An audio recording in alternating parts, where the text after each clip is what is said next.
Solo was playing as a 5 a lot, actually. Yeah, I mean, it's but that cool was- this game, but Solo did not win as a 5. that doesn't matter. He picked it. He picked it and he showed it's a hero. Cuckoo, he'll be able to get out, but Raging, he's still hanging around, still trying to find a way back into this fight if they can. Charge is there in 1 second if they wish to use it, but for now, they'll just go after that tier 1 bottom tower instead. That's what they really want. They want those objectives, and they want Zephyr on that IO, and that's exactly what they'll get. SMG, just afraid of nothing as Cuckoo cannot defend the tier 1 on this Night Stalker. In fact, Nether Strike now, out from Raging and Cuckoo. He gets a little bit too close, and SMG will take him out. More rotations in, T1. They're going to keep trying. Laguna there from Carl's going to take out one. Roger's gone. In fact, Arfu now. He does get caught by that Light Strike array. Tips out from Cuckoo as mid one. He's been left behind. Carl, can he land another nice stun? He may just. He's got that extra movement speed from Zephyr. But Raging is going to show up, and now the Eclipse is going to be committed, but mid one, he's still dropping and does go down as more tips to come out. Raging Potato now, he needs his own exit, but he's not going to have it. Nightmare is there to set up, but Carl goes for a Dragon Slave instead. It may not matter though. Raging though, he does have charge back up, but he will charge back towards Cuckoo. And eventually Carl will be able to finish off the job. That's confidence right there from Arlena.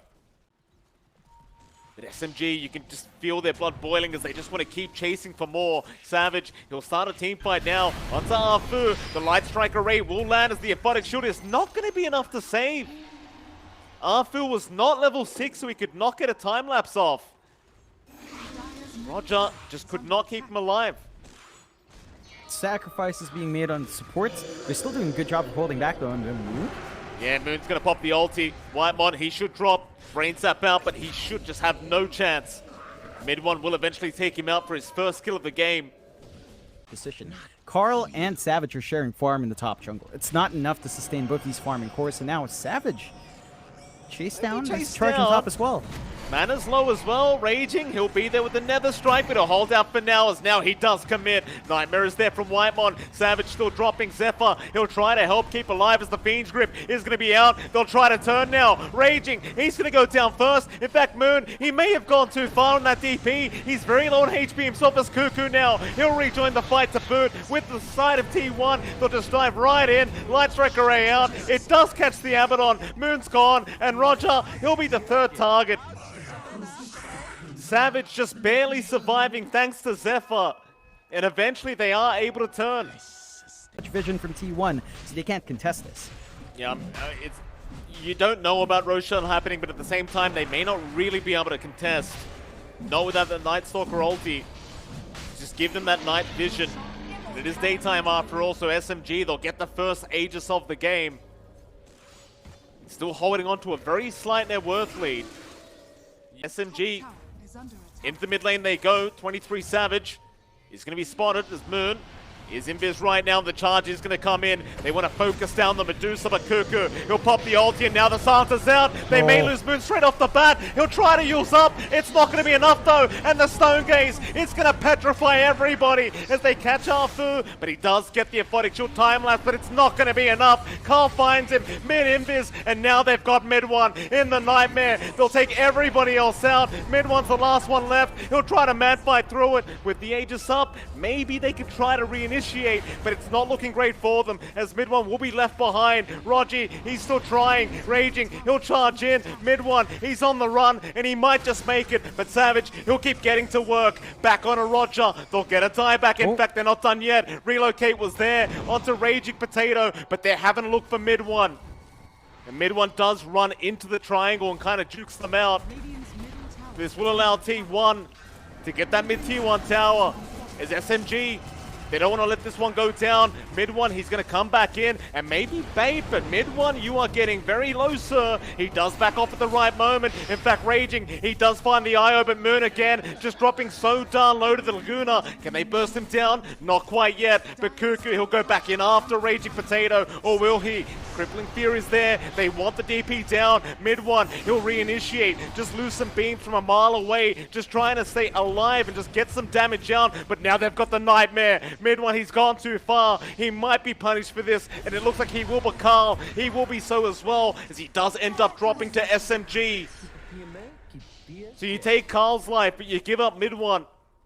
You got to question whether that's really worthwhile as Whitemon. He'll keep going onto Arfu, but the charge is there from Raging. Back in onto the Bane. They want that support gone, but Raging, he's gone too far to boot. In fact, they've got another Arfu. He was Nightmare up, and Whitemon, he'll walk away with a triple kill on the Bane.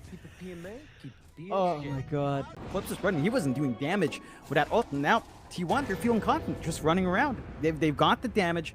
They've got the early build-up. The Scotty's next for Savage as well.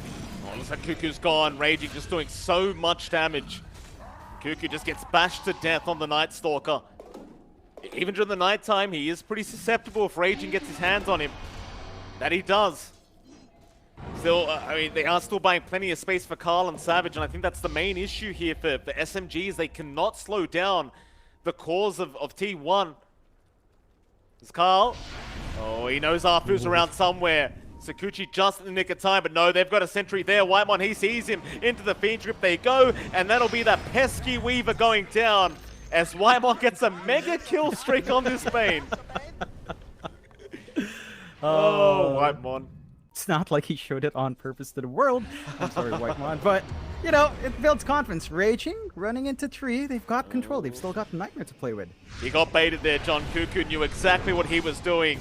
Same place, same time here for Cuckoo, but Raging did not predict that the rest of the team would be behind. Now, fool me once, shame on me, but fool me twice, and shame on you. Raging. Well, let's see if they find the angle, Mike. They're going to try. Who's the first target? Oh, that's a big one. They found Carl on that laner. Raging, he got that charge off, but Carl, he's got a BKB up, so he might be able to escape and just buy time for his team to rejoin and go for the fight, or maybe not. Whitemon, he is being left behind on the Bane. That kill will go to Moon, but can they find more? Tankier and tankier as time goes on, and we always like to talk about this timing, John, but once you get to that Aghanim Scepter, things do start to get very, very scary if you are SMG, as it just gives you so much more teamfight and lockdown. Zafu, oh, he's going to go for a TP, but Whitemon's right onto it. He knows exactly where Arfu's gone. They'll just slowly wait it out and take the kill for Cuckoo. Immediate smoke off of that as well. Charge in and get some stuns off. Yeah, I mean, all that, John, and it's almost guaranteed T1's going to find a double damage rune before that Roshan does get started. Raging. We'll go for a charge out onto Savage. Now the strike going to be cancelled off. Keep in mind, though, Raging, he does have the Ags up, and that's going to make life a little bit more challenging for T1. That Ags, it can be really game-changing in these fights. As Cuckoo, he pops the ulti immediately, and they go onto Zephyr. The IO's gone straight off the bat. Nice start here for SMG. T1, do you want to keep this fight up? I mean, they've already committed the Dark Ascension, and it is just kind of expiring slowly but surely. And the SMG, they know this. They want to reinitiate. Back on the Savage, but he'll turn around and just go for the man fighters. Now Carl, he does get silenced up. A big charge out, but it was onto an illusion. Savage is still fine, but they've got Arfu down. Now to turn back in onto the breaker. In fact, never mind him. You want Roger first, you'll get him. They're just holding that high ground on that Radiant Triangle. But buybacks are going to be there, and the charge is immediate. Back in onto Whitemon. He'll try to Glimmer Cape. It shouldn't be quite enough. It's Whitemon. He'll try to go for a run, but they've got to find a way to try and save Savage now. But he has been left behind. And Savage will drop. And John, would you believe it? There is a DD rune before Roshan. Oh, yes. Moon Zephyr's taken out. The buyback commitment from SMG was very good. They jump back in, managed to find the kills, and take Roshan number 2. So that's Aegis and the Shard coming out here. Going to be a massive spike for SMG, and that will allow them to maybe eye more objectives. They need to melt some of these tier 2 towers down, start to maybe, you know, apply pressure onto the high ground if possible. They've got the team, they're across the map right now. Uh-oh, mid one and Roger, they've got to run, but nobody's going to be coming in to help out. They do at least have Raging charging in, but it may be too late for at least the first life. It will go down, TP's in, they're trying to make their way over. Mid one, he'll pop the Eclipse, but it might be all too late as the Light Strike Ray is going to come in and they've lost their Luna. Oh, the humanity SMG, they try to smoke across the map at the wrong time. And T1, they read them like a book. Tips out. It's not really Mid1's fault though, John, but tips are out as Moon now. He'll get caught by the Fiend's grip of Whitemon.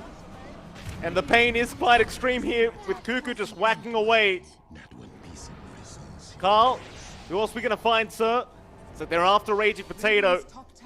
Raging, okay to just run his way out. But in they go to the tier 2 mid tower. Savage, you're a bit late to the tipping party, sir, but I mean, why not? They're so low, they can just keep going. They will. He's there, Carl. He'll Silver Edge, and now the Dark Ascension out after. He'll be spotted first. Dust is out onto the waiver. Roger, he'll get caught as well. No borrowed time available. He'll drop straight off the bat. Raging, he'll try to turn back in onto Cuckoo, and they will get the Night Stalker. It's not a bad trade for SMG thus far. T1 second guessing as to whether they can keep going, but Carl again gonna find the Weaver, but Afu, he's gonna be alright with the time lapse out, and now the Eclipse in from Mid1. They'll try, in fact the Eclipse was still off cooldown, they will throw it out now onto Savage, but he's fine. In fact Moon, he'll be the one to drop, and Raging, he's been caught by the Stone Gaze, but he'll try to run as Carl, he takes down Afu on that Weaver eventually, and Mid1, he's been left behind. And with the Eye of Skadi Slow from Savage, Mid1 is not going to be able to run fast enough to get away. Tips are out again. Cuckoo, he won't mind dying if it means Mid1 dying to boot. Yeah, it's a really strong trade for T1. This is going to open up the high ground now. They've got so much damage with that dual core we talked about. Like Lina, Dusa, both here scale really well into late game, and they take objectives really fast. I don't know if you can really buy back on your Luna without the Eclipse. It just feels like you don't have much to offer, so they're going to have to surrender at least one sack, maybe two if T1 commits. Carl, he's going to be the target here on that lane on Mid1. He'll come in, but you've got no Eclipse, and the Petrify immediately out as Mid1 just melts. Yeah, I mean, I kind of agree with Carl there, John. It was not too bright. T just completely disappears, and well, Savage, he's onto the tier 4 towers now. 29 minutes in. Why the hell not? They've hit their timing just perfectly in T1. They understand how strong they are at the moment. SMG, they'll try one more time to defend and buy time for their carry to be back up and online. Raging will charge in. That's not going to be quite enough though, as Carl just with the damage output onto Roger, forcing him back to the fountain already. Another charge out onto Zephyr. They'll try and take down that IO immediately with the Ghost Scepter. No, it's not going to be enough, but it won't matter. Arfu's gone. He'll commit a buyback here on Zephyr as Moon. He just keeps rushing forward, but there's no damage output as they've called the GG. And T1 taking 2 games, 30 minutes each. And I'll tell you, John, I mean, SMG, they show some signs of brilliance, but T1, they are just a class above. Yeah, they play insanely well in T1's end. You know, it looked a bit rough in the early game, right? Like, they couldn't really get the aggression out. It took them a long time to find their first tier 1 towers. But somehow, even with Savage and with Carl sharing the same jungle, they still managed to build up farm. They played off the back of Cuckoo. Once they had a couple of early items, specifically the Travels and BKB up, and Carl, they were just ready to go and counterfight. And SMG, I think they might have overextended on those fights, right? They didn't make moves onto the tier 2s early enough. Like, if they found a top tier 2 earlier, took outposts, they